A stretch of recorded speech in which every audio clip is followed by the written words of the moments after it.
सदर मजलिस बैरिस्टर असदुद्दीन ओवैसी ने गुजरात में श्री रामनवमी के मौके पर हुए फिरका वाराना तशद्दुद के लिए रियासत की बीजेपी हुकूमत को जिम्मेदार ठहराया है।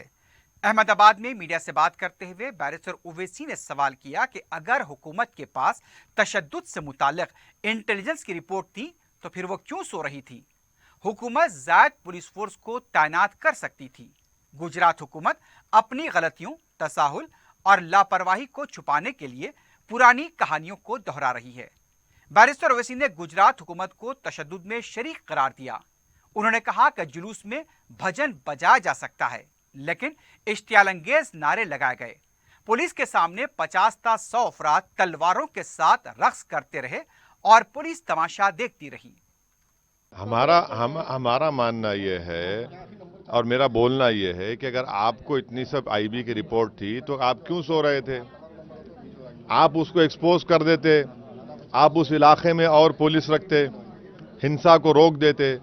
आप अपनी कॉम्प्लिसिट बिहेवियर को छुपाने के लिए आप इस तरह की कहानी सामने लेकर आते हैं। ये कहानी बहुत पुरानी हो चुकी है। ये कब तक आप ये पुरानी कहानी को जनता के दरमियान डालते रहेंगे? आपकी नाकामी है, उसको मानिए और आप खुद कॉम्प्लिसिट हैं।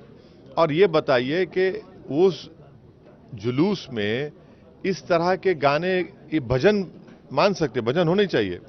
ये कौन सा नारा है कि टोपी वाला देश में रहना है तो ये मरना पड़ेगा? ये कैसे नारा लगा? और फिर तलवार एक नहीं 50-100 तलवारें लहराते हैं।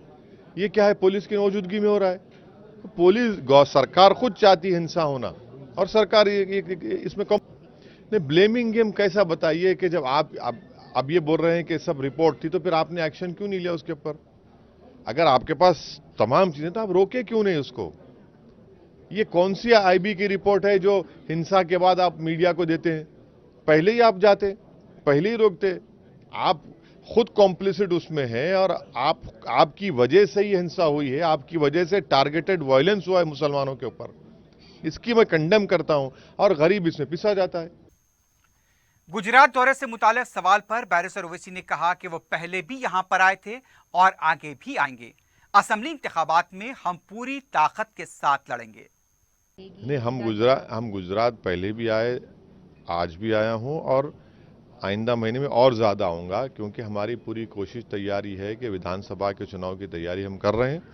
हमारे जो प्रदेश के अध्यक्ष हैं जनाब साबिर काबुलीवाला साहब और हमारे पार्टी के जिम्मेदारों से हमारी मीटिंग होती रहेगी ताकि विधानसभा के चुनाव को हम अच्छी तरह लड़ सकें और हमारे प्रत्याशी को कामयाब बनाकर उनको विधायक बनाकर भिजा सकें और जनता से भी मुलाकात हो सके, उनसे भी हम राय जानेंगे। तो ये बहरहाल एक सिलसिला है विधानसभा के इलेक्शन की तैयारी सिलसिले में। बहुत से मुद्दे हैं, जनता के मुद्दे हैं, महंगाई सबसे बड़ा मुद्दा है और लीडरशिप को बनाने का एक मुद्दा है। तो बहुत से जनता के मुद्दे हैं, उसी को सामने रखेंगे।